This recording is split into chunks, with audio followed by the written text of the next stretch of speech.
For today's video, I will be teaching you how you can fix error code 529 on Roblox, which means that the server is undergoing routine maintenance or unexpected issues. First step, open a web browser on your laptop or desktop, then search for Roblox status.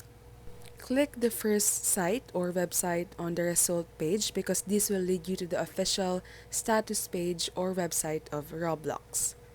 Here, you just have to check if everything is operational, and you can scroll down to see if there are any errors or current maintenance ongoing on Roblox.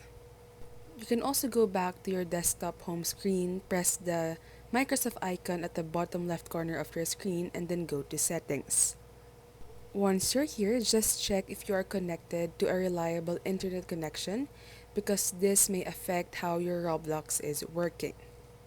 If you're connected to a reliable internet connection and the error 529 is still showing, you might want to press the network troubleshooter, which is just located at the bottom part of the network status page.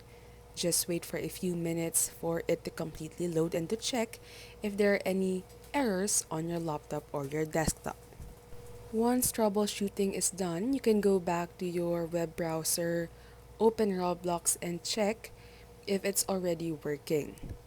If not, you should try using other gadgets to open your Roblox account to check if the problem is really on your laptop, your desktop, or on the Roblox application itself.